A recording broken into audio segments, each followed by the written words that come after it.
Hello friends, welcome back to my channel the real estate trends. Last video में आपने देखा होगा कि मैंने आपको प्री लीज प्रॉपर्टी के बारे में बताया था जिसमें आपको रेगुलर रेंटल इनकम आती है।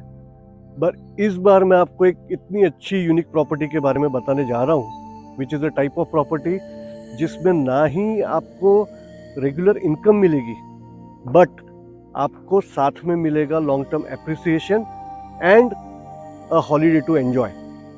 जी हाँ दोस्तों, मैं बात कर रहा हूँ रेवेन्यू शेयरिंग प्रॉपर्टी की। सो रेवेन्यू शेयरिंग प्रॉपर्टी क्या होता है वो इस वीडियो में मैं आपको एक्सप्लेन करने जा रहा हूँ। रेवेन्यू शेयरिंग प्रॉपर्टी में आप अपना वीकेंड या आपका जो भी आपको हॉलीडे एंजॉय करना है वो आप एंजॉय कर सकते हो और साथ में रेवेन्यू भी कमा सकते हो, इनकम भी कमा सकते हो। सो गाइस, मैं अभी आपको जो एक्सप्लेन करने जा रहा हूँ वो है new type of property investment which is called revenue sharing property.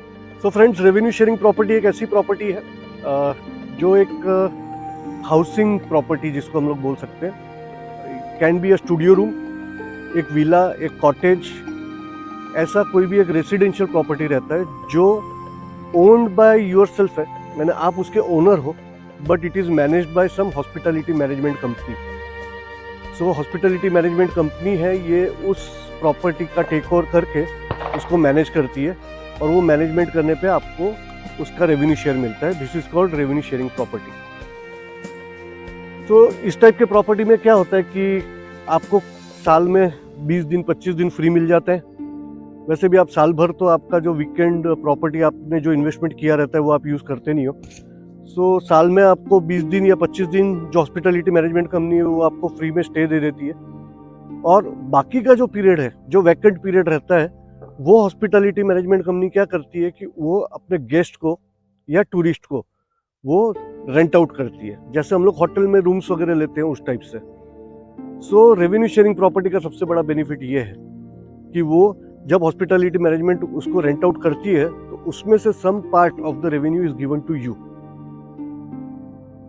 So friends, generally ये जो रेवेन्यू शेयरिंग प्रॉपर्टीज होती है ये आपके होम डेस्टिनेशन से दूर होती है और यूजुअली होती है टूरिस्ट प्लेसेस पे। For example Lavasa city, Lonavala के पास में भी आपने बहुत सारे ऐसे बंगलोज की स्कीम्स देखी होगी। राजस्थान जैसे कुंभलगढ़ है, उदयपुर है, ये सब जगह पे ऐसे रेवेन्यू शेयरिंग प्रॉपर्टीज बहुत अवेलेबल होती है।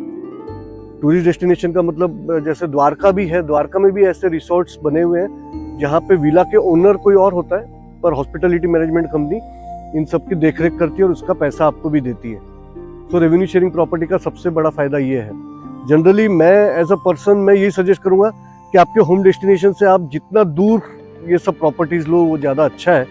रीज़न बीइंग कि आपको एक टाइम मिल जाता है फैमिली और फ्रेंड्स के साथ कि आप लॉन्ग ड्राइव पे चले जाओ, 2-3 दिन वहाँ आराम करो, रिलैक्स करो, घूम फिर के आओ, अपनी प्रॉपर्टी का आप एंजॉयमेंट भी करो, प्लस फ्यूचर में आपको उसका रेवेन्यू शेयरिंग भी मिलता रहे। सो ये बहुत यूनिक टाइप की प्रॉपर्टी है जो अभी अभी चलन में आई है। पर फ्रेंड्स, अगर मैं लॉन्ग टर्म एप्रिसिएशन की बात करूं तो मैं आपको फ्रैंकली अभी ये बताना चाहूँगा कि ये जस्ट अभी अभी ट्रेंडिंग होना चालू हुआ है ये कंसेप्ट। तो आप शॉर्ट टर्म के लिए अगर प्लान कर रहे हो कि मैं प्रॉपर्टी लेके फिर फ़ायदा लेके बेच दूँ शॉर्ट टर्म में, तो ऐसा पॉसिबल नहीं है। आपको लॉन्ग टर्म पर्सपेक्टिव ही लेना पड़ेगा, क्योंकि जैसे जैसे इसका ट्रेंड बढ़ेगा, डिमांड बढ़ेगी, तब जाके आपको उसका लॉन्ग टर्म एप्रिसिएशन का फ़ायदा मिलेगा। 3-4 साल के लिए और उसके लिए तो आप सोचिए भी मत। परसेंटेज वाइज अगर मैं बात करूंगा तो depends from property to property. 15% to 40% तक के रेवेन्यू शेयर अलग अलग प्रॉपर्टीज में मिलता है, अवेलेबल होता है। अभी मैं अगर रिटर्न ऑन इन्वेस्टमेंट की बात करूं, ROI की, तो ROI में जैसे कि हम लोग प्री लीज में कैलकुलेट करते हैं, तो इसमें भी मैं आपको एक रफली एक आइडिया दे देता हूँ। रिटर्न ऑन इन्वेस्टमेंट दोस्तों इसमें मिलता है 8 to 12% के करीब। रीज़न बीइंग कि सीजनल बिजनेस में इसमें बहुत पैसा मिलता है, बहुत फ़ायदा मिलता है। हम लोग जब घूमने जाते हैं, जैसे कोई टूरिस्ट डेस्टिनेशन पे जाते हैं और सीज़न है, वैकेशन है, तो आपको पता है कि होटल के रेट हमको देना पड़ता है, डबल हो जाते हैं। तो ये सब फ़ायदा भी हमको इसमें है। जैसे कोई डेस्टिनेशन वेडिंग के लिए अगर वो पूरा रिसोर्ट बुक करा रहा है तो ऑब्वियसली आपको तो लॉटरी लग गई समझो है ना। सो ये एक बहुत बड़ा फ़ायदा होता है ये सब प्रॉपर्टीज़ का। ये एक्चुअली लोगों को पता नहीं है कि इस टाइप की भी प्रॉपर्टीज़ होती है और अवेलेबल है मार्केट में। कि मेरे बहुत सारे क्लाइंट्स हैं जो मुझे पूछते हैं कि रितेश, डिफरेंस क्या है कि मेरे पास एक वीकेंड होम भी है और एक रेवेन्यू शेयरिंग प्रॉपर्टी है, तो दोनों में डिफरेंस क्या है। वीकेंड होम जनरली आपके सिटी के पास में होता है, 1/2 hour to 1 hour का ड्राइव होता है, सो वीकेंड होम तो आप वहाँ पे एंजॉय करते हो, बट वीकेंड होम का मेंटेनेंस कॉस्ट जो होता है ना, वो आपको बेयर करना पड़ता है।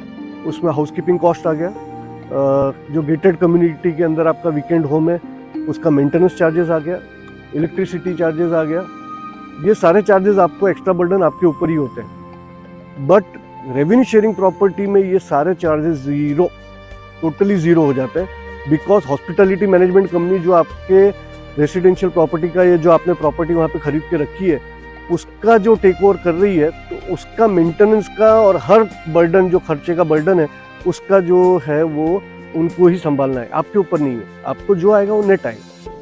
तो ये एक सबसे बड़ा बेनिफिट है और ये सबसे बड़ा डिफरेंस है वीकेंड होम में और रेवेन्यू शेयरिंग प्रॉपर्टी में। और सीजनल बिजनेस है, इसलिए मैं आपको बता रहा हूँ कि इसमें पैसा भी बहुत है, ये सबसे बड़ा एक बेनिफिट है। वीकेंड होम में तो आप जब यूज़ कर रहे हो तब कर रहे हो, और जब नहीं कर रहे हो तो पड़ा है, खाली पड़ा है, उसका कोई रेवेन्यू नहीं आ रहा है, डेड इन्वेस्टमेंट है। सो फ्रेंड्स, कैसा लगा आपको मेरा ये कंसेप्ट? आप मुझे ज़रूर कमेंट कीजिए मेरे कमेंट बॉक्स में, और इसके बारे में कुछ जानकारी चाहिए तो मैं ज़रूर दूंगा। तब तक सब्सक्राइब कीजिए मेरे चैनल को, अगर अब तक सब्सक्राइब नहीं किया है तो। मैं ऐसे ही रियल एस्टेट के बहुत अच्छे यूनिक प्रॉपर्टीज़ के वीडियोज़ बना के और रियल एस्टेट का नॉलेज लेके हमेशा आपके लिए हाजिर रहूँगा। मैं हूँ Ritesh Mehta from the real estate trends. Thank you.